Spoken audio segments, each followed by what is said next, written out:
sa ating drafting phase. Game number 1 para sa pinakahuling serye ng araw na ito. Smart Omega versus Falcons AP Bren. Ito, nakikita rin natin na pagdating sa first pick, ang Smart Omega ngayon, syempre, day 2 pa lang naman. Tama. Nakikita ko talaga na nag-prioritize sila dito ng isang link. Ngayon na open up siya. Interesting, no? Na pinakawalan din to ng side ng Falcons sa APBM. But by seeing their first 2 picks naman, parang understandable kaya pala. Kasi, again, kung maalala natin, noong mga panahon na Ling pa ang inilalabas, naghahanap talaga ng something na pwedeng pang-pick up. And yung Jawhead, ang isa sa mga heroes na ipinantatapat talaga doon. Pero ngayon, parang ni-reveal na kagad ng Falcons AP Bren yung magiging jungler nila dahil meron silang Zushin. Kumuha sila dito ng Julian. Pwede bang ito ang maging jungle? Kyle TZ Julian nga ba ito? Pero kasi may mga nakikita rin ako minsan na Finiflex Kunyari, mga Zushin na roam, ganon. Pero, I mean, medyo ano siya, medyo hindi siya yung personality na meron talaga ang Falcons sa AB Bren. Pero let's see kasi may flexibility talaga na dala-dala ito. Habang sa kabilang panig naman, ang Smart Omega ay kumuha ng Claude. And this it did. Understandable, pero by looking at the first 2 kasi, Jawhead Zushin na. So we could definitely predict na pwedeng ang hawak na talaga ni Kyle TZ dito yung isang Julian. Yep. Pero looking forward here for the side ng Smart Omega, which Coach Lembot and Coach Naps na ngayon leading on the draft. They're going to bat out na nga natin yung Moskov ni Super Marco. Ay. And we all know the capability of his Moskov, di ba? Hindi na siya, pag in-interview, hindi siya one word lang.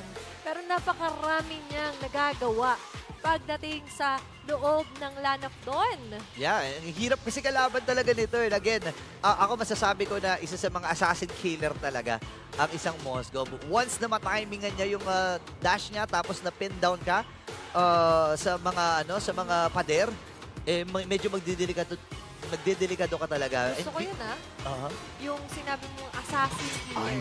Assassin Kasi killer. lagi nating naririnig ang carry na tank killer. Pero for a Moskov, parang that's a perfect title of course. Especially in this meta na hindi mo gusto ng isang assassin killer. Oo nga And again, yung kakayahan niya kasi na makasama kagad sa teamfight, instantly, kapag tumama, yun nga lang, yun yung condition. Kailangan tumama yung sibat. Kailangan tumama yung Spear of Destruction. Ngayon, nakukuha na rin ng Teresla. And obviously, ito may pupunta kay Flap TZ. Ano kaya ang mga magiging sagot ng Smart Omega? Wala pa silang mage. Available ang Valentina. Available din ang mga Vexana. Pasok pa rin, oo. Diba? And sasabi ko sana Zas pasok, pero oo nga pala, second ban agad. Oo, naban ka agad. Ganon ka agad. Kaya nga kanina nagulat ako na 3 straight games hindi pinaban. Diba? Yung Zas. And interesting here for the sideman din ng Falcons sa EP Bren. Kanina binanggit ko to yung Terisla, diba? Yep. Pero automatically parang onto the hands of Flapizi na agad to. But looking forward to the major mid lane dito for the side of Smart Omega. Parang, I think parang pwede talaga sila dito if ever. Ayan nga, sakto. Tapos Frank, Yan yung legend skin, yung maraming sinasabi. Hindi ko alam kung napansin nyo na kasi pag pinik nyo siya, ang dami niyang sinasabi, daming kuda. Pero, syempre, Vexana ang kukunin dito ng Smart Omega. Now, final pick rather para sa Falcons sa AP Bren. Wala pa sila ditong gold lane. Ano ba ang mga available? Pwede This is my tempo. Okay, pero nako po. na-edit na to dati sa kanya eh, di ba? Naidikit to. The bulletproof Super Marco, ladies and gentlemen. May kita na naman natin in flesh, in action sa day number 2. Falcons AP Bren and Smart Omega. Magiging matindi itong laban na to. Speaking of assassin killer pala, isa rin to sa mga heroes na pwede tumapat sa isang assassin. Naku, may talaga namang masasabi natin na when it comes to comfortability and mastery, isa talaga si Super Marco sa mapapasok agad sa isip mo pag sinabi, sino ba ang pinakamagaling na Brody user? Ayan. Dito, di ba? Oo nga Super Marco agad eh. Nako, eto na. Aabangan natin kung ano ang magiging kalalabasan ng bakbakan ng Smart Omega at Falcons AP Bren Pero eto kinikilig ako kasi matagal ko nang hindi nakita to. Chaknu Franco. Ayun yung mga kilala ka eh, di ba, sa hero na iyon. Yap. Pero aside sa makilala sa hero na yon, parang if I remember correct, nung tinanong din yung mga players natin Welcome for to Falcons Mobile 85, Legends! ang gusto na maging motivation or sabihin natin, gusto ma-highlight din nila Super Marco is to be one of the best gold laners. Ay, Pag, oo. pag nagsabi ka ng top 3 mo, ayan, pag Oo nagsabi nga. ka ng top 3 mo, Dapat kasama ako. kasali si Super Marco. Parang yan yung isa sa goal niya. Oo nga, no. Actually, naalala ko, yung kay Flap naman, syempre redemption. Parang, kasi Redemption? kapag natatalo ang Falcons sa AP Bren, laging siya yung sinisisi. Ay, yun So, lang. ayaw niya nun. So, gusto niya patunayan this season 14 na kaya namin, o kaya ko patunayan na hindi ako. Oo.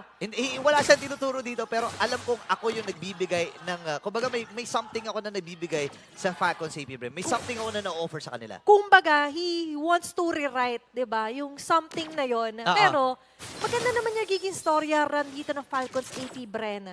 Kumbaga, gusto niya lang mas lalong ma-highlight yung strengths nila as a team. And as a team, mapapansin din naman natin dito, for Smart Omega, matagal-tagal nilang kinook up itong kanilang naging lineup as you mentioned. Pero ito yung pagkakataon kasi nila na patunayan na yung sa hinaba-haba ng kanilang naging process to build this super team Yep. is ito na yung isa sa pwede nila maging winning formula laban sa isa sa mga world champions sa tinitingala. Okay.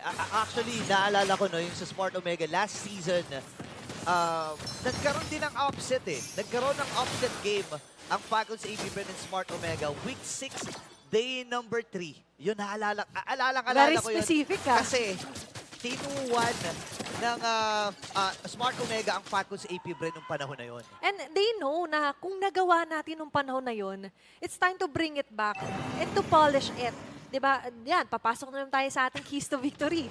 And ngayon, sa pagpasok din natin sa game, Op. may isang Hollywood and that's going to be Chaknu. Ito pala yung tandem ng Zushin Juhid. Nako po, ang hirap no. Nabuhay pa si Chakno doon sa hibla ng armor na meron siya. Pero napa-ulti kagad napa-crimson beacon Yeah. kagad dito si Q. Habang turtle, at nagkaroon dito mula kay Flap Easy. May dalawang mapapaangat na nga lang din. There's going to be the Tempest of Blaze for Andorio, pero easy pa rin ang makakakuha ng unang objective na pagong sa laban na to. Yeah, hindi talaga nakakapagdaka. No? Kanina, naalala natin yung interview mula doon kay Carlito the Great. Ayan, dami natin na tanong. Oo, sinabi niya na number 1 daw sa jungle. Walang iba kundi si Kyle TC. At hindi ako nagtataka kung bakit sinabi ni The Young Goat yun. Tsaka, nandun pa rin sa name, yung TZ buff. May TC kasi. Umabot na rin tayo sa era na lahat ng IGN. Oo nga eh. Ayan na, eto na, simulan na natin, Sir Vincent. Sir Seth, let's go para sa ating game number 1 ng series number 3. Medyo tahimik ang laban, ha? Medyo nagpapakiramdaman kasi sabi nga ng Falcon CP Brand, bagong barangay Omega to eh. Oo nga Na hindi ito basta-basta mababasa ng ganun kaaga. Lalo na't kahapon, fresh from a win. 'Di ba? Ang Smart Omega. And right now, even Chaknu, yung inaasahan natin sa Franco na early on pa lang, go for the hooks agad, Yup. go for the hatak. Pero ngayon parang tinitimpla pa nila. Tinetest muna nila ang waters laban dito sa Falcons AP. Oh, may tadyahan munang nagaganap. And nakita naman natin no, na na-secure ng Falcons AP Bren yung unang turtle ng laban na ito. And gusto ko yung ginagawa ni Ogun. Nagiging super active siya. And Chakno, nakabang din sa may tore. Any moment, pwede humugot ito. Meron na rin siyang ultimate. Oo, ayan na. Wait lang. Ay, papasok ata. Uy, dinala na doon si Ryota. Walang masyado tatamaan yung trajectory niya doon with his Edith. Pero kung papansinin natin, iba yung plan in mind actually dito ni Andorio. Parang hinahayaan niya na lang. Pero sabi niya, ay okay lang. Instead, mapapansin natin for Falcons AP Bren, mas naging advantage pa sa kanila na medyo na-delay ng konti doon sa pagbalik si Andorio. Nako, eto na naman. May mini-game na naman sa loob ng game. Ginagawa na namang Lord yung purple buff. And alam naman natin for the longest time kapag kalaban mo ang link, even though na-adjust na to, Ang dami ng adjustments. Oo, yung mga energies, binabaan na, but still, kailangan pa rin ng energy, kailangan pa rin ng purple buff ng isang link. Ngayon, uncontested turtle na naman. Grabe naman tong Falcons AP Bren, di ba? Everywhere they go, talagang maaalala mo na wait lang. May Ogwin na nagtatago. Hindi ka pwede basta-basta mag-stay put onto one place. But staying in one place nga lang, yun yung isa sana sa pwedeng puna nandito ni Chaknu. Kaso nga lang, each and every brush na pwede sana niyang pagtaguan is laging nauuna si super punctual na Ogwin. Okay. Tsaka ang ganda ng kumbaga ang naging goal lang dito ni Chaknu, hindi ko kailangang kumapit or magbigay ng vision, pero mamaya natin kasama niya! Ay! Naku nga lang, Kyle TZ go for the dive against Ukir. At inuukit na nga lang din. Ang pagkuha ng kill, medyo makakancel out na nga lang din yung paghatak doon Q with the Purify. Wow. Hindi magsasucceed sa plano na ng Smart Omega, but instead Falcon sa AP break. Real quick lang. Yeah, gusto ko lang sabihin na yung nangyari doon, lumapit si Ogwen doon sa Torre para siya yung maging target. Ginagil nila ng maayos na takedown nila si Job. Pero hindi nila nakaligdaan nata nila yung macro mechanics ng isang Ling. At na-takedown na nga yung Torre sa itaas. Tsaka yung ginawa din doon ni Few na binibait niya yung sarili niya. Kasi he's very confident na hindi na naman siya basta-basta maabot. Kung maabot na siya mahatak, kahit mag-flicker hatak pa dyan si Chaknu, kung meron naman siyang Purify, eh kayang-kaya. But on the other hand, yung isang makulit, binigyan agad dito ni Andoryu ng isa. Grabe, nararamdaman kagad. At ito na kaayumog! Pinagkakagaan na nga lang din dito ni Lockdown. Lahat nilatag just to get that kill. Hindi nakapindot ng attack button doon si Practice. Sa dami ng crowd control after nung hook, may bloody hunt. Ayan na naman yung hook! Sunod-sunod na nga yata. Medyo umiinit ang makina at kamay dito ni Chaknu. Grabe si Chak Mamba. Ako, nakakamiss lang talaga na makita yung mga Franco heroes from Chak Mamba. Ngayon, andun na naman yung pagtalon. Kaso isa mahuhuli dito for the side of Smart Omega and that's going to be Chaknu falling down. Andoryu with a turtle, bonus pa ng isang pitas kay Ogwin. Naka-+1 pa pero si Kyle TC parang hindi ata susuko dito. Super Marco and Flap. To the rescue na rin sa may middle. Ang goal ata nila ay patumbahin yung Torre dito sa may badalita. Pero si Jom ay susilip din. Ako, ito na May si Atoy. isa! Nabiktima yata doon si Flap TZ. At ito yung kaya siya nakatawag na Atoy Arda, hindi lang bilang Ryotay. Nagtatransform siya. Oo, may Anita Win, ano ba yun? Basta yun? Athena Maxwin. Athena Maxwin. Si Ryota, Atoy R. Kaya nga, yung mga fan niya, tinatawag Atoy Army. Ay, oo nga. Hindi lang si Dilar ang may army, kundi si Atoy R din. Ay, pumapalag. Dalawang XP lane, di ba? Oh, di ba? Dalawang kilala. Kung may general, ito naman, si Atoy Army. Atoy. Ayan. Pero ito, tutukan muna natin kung paano yung magiging galaw. Battle plan for Smart Omega. Yung pakunti-kunting pagtita sila ngayon, ang bilis nila na Grabe. na-equate on to objective. Tingnan mo, we are down to the second tier turret na pala sa top lane. Uy, pero may nagmamatsyag dun sa may bandang ibaba. Inaantay May ata si nagtatago, Andoryu na sumilip. Nakita na niya, Super Marco. Nakamadyak din. Bawal Let's lumabas see ang kung paa. paano. Tama niya na! Ayun na! Nandun nga lang ang Tempest of Blades. Habang si Super Marco hindi pa rin nagtatantan sa kanyang posisyon. Ay! Kaso yung ultimate burrito. Hindi tumama yung torn apart memory. Sayang ang pagkakataon. Pero na-steal naman yung orange buff dito ni Super Marco. Pero si Chak Mamba kumagat! May isa siyang makukuha dito. That's going to be Q na mamuforce yung kanyang ultimate. Jom on the back lanes with a blazing duet. Pero babalik na nga lang din. Hindi sapat yung damage nila to throw down members of Falcon City. Brennan din yung concealed play. Pero wala na tayong makikitang follow-up from both of parties. But instead, magpo-focus sila dito sa may bandang gitna na may isang may ejector. At Ryota nga lang yan na ngayon. Mapapatay na nga lang din ni Super Marco. Smart Omega right now.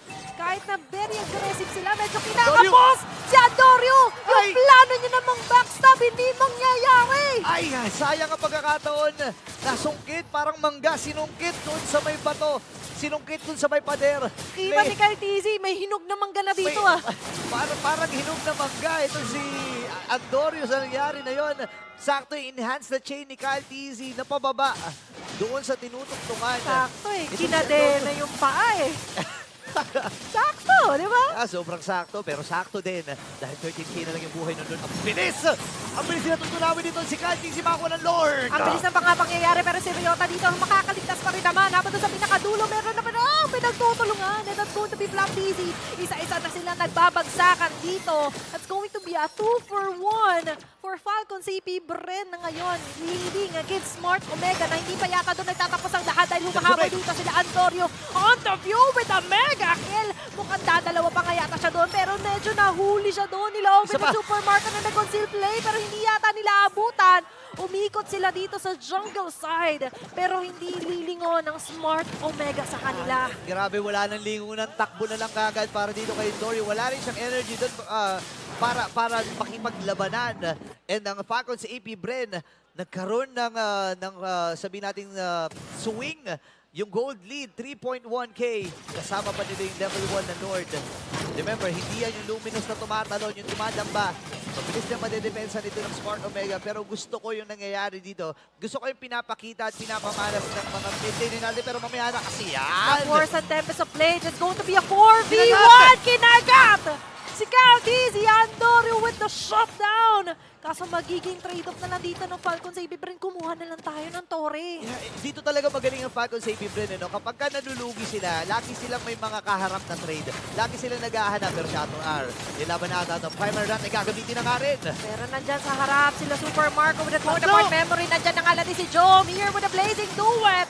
Nagbibigyan ng damage. Ukir nga lang ang una nila tatanggalin. Pag si Pio naman doon ay tatanggalin na nga lang din ng mga members sa Smart Omega. 3-4-1. Habang si Andorio gusto sana kumuha ng isa makakasalubong si Pio. That's going to be a kill. Habang nakikita 2v1 siya dito, kinukuha lahat ng mga blades. There's going to be the Frozen. Pero makakaligtas pa rin doon sila Flap TZ. Buhay pa rin si Flap, ladies and gentlemen. Grabe ang mga galawan ni Andorio doon. Gusto ko yung biglang may split second din na hindi humihinga yung audience. Kasi inaabangan nila makakatakas ba? Naramdaman mo rin right after ng Winter Crown. Ito din panoorin kagad natin sa Infinix instant replay. Pasok dun si Andorio, nakuha niya si Pew. Pero ang ganda rin ng injector play And nagamit na yung Tempest of Blade. Tumiming lang talaga right after nun. Napakaliit ng buhay. Hindi na rin nag-attempt si Andorio kasi baka nga naman may punto doon sa magiging laban na 2v1 na mabaliktad pa siya, ma-outplay pa siya. Grabe no facet. Medyo napaano ko rin. Buwelo. Tapos, ay, okay na pala. Okay na pala. Hinga-hinga muna tayo. Dahil ngayon, 9 to 10 ang ating kill score. Fairly early pa naman yung laban natin, Burrito. Pero 12 minutes into the game, parang ang dami na agad nangyayari. Grabe yung action, grabe yung bakbakan. And kasi nga, yung part ng storyline natin, ang katanungan kasi doon, makakaisa ba ang Smart Omega? Parang ito na nga ata ang pagkakataon. Kasi napa-Winter Crown na rin dito. Siya, mama, naku po! Naku, naabutan. Mukhang ang call na lang dito ng Falcon sa Ibibren ay parang pwede tayong pumasag. Nag-angat ang mga minion wave. Although technically, Smart Omega nakakuha man ng Lord. Pero kasi mabilis lang tumatutunaw ng Falcon sa Ibibren. Kaya lang, kailangan nilang matyagan dun sa may top lane. Ito yung macro mechanics na meron ng sinding. Sasalubin na kagad ang Falcon sa AP Bren. Itong Lord na ito na Luminous. Makakabasag dun sa may top lane. Actually, meron pa silang next wave Pero again, ay di, wala na pala silang next wave. Wala na. Kaya lang ang problema na kung napabayaan yung baba. Andorio. Grabe no, Andorio ngayon naabutan ng penalty zone dito ni Flap TZ. Kasabay pa nga lang din yan. I-ejector out siya para makaligtas. Habang si Super Marco naman ngayon nakikipagbakbakan. Tatlo, gawin pa nga natin dalawa. Ryota with a double kill. At si Caldiz pagkakagatin dito ng Smart Omega. 3 members down. Tatlo ang bagsak. Si Pew na lang at si Super Marco ang natitira. Joe, bumili na rin dito ng Wind of Nature for added survivability. Pero na-hook up! Okay lang. Kalma. Okay. Kasama pa rin yun sa bilang. Gusto ko yung nabitin yung wait lang. May Winter Crown nga pala. Or rather, may Purify. Tapos kanina, dalawa na yung tatanto sa pang-highlights natin, ha? Grabe. Pero for Smart Omega, kakatok na sa base, Burrito. Okay, ayan na naman! Mainit ang tarima dito para kay Jackno! Morgan will fall down. Nandiyan si Andorio with the Tempest of Blaze. Pilit niya pinipilit dito. Nabutin si Super Marco. Pero okay nga lang din dahil nilatag na lang dito ang Eternal Guard. Flap TZ is down. View with a shutdown kill. Andyan yung mga Lantern Flare pero kapalit nito ay ang mga damage din dito from the side of Falcon AP Brin. Shacknus on fire, ladies and gentlemen. Grabe naman yung kamay Napakatindi. na to. Tatapusin nata nila. Hoy, didiretso na nga lang din sila dito. Dalawa matitira dumepesa dito sa Falcon AP Brin, but not for long! Smart Omega! Next game number 1! Matindihang laban ang ating natunghayan. Grabe ang Smart Omega. Bang klase.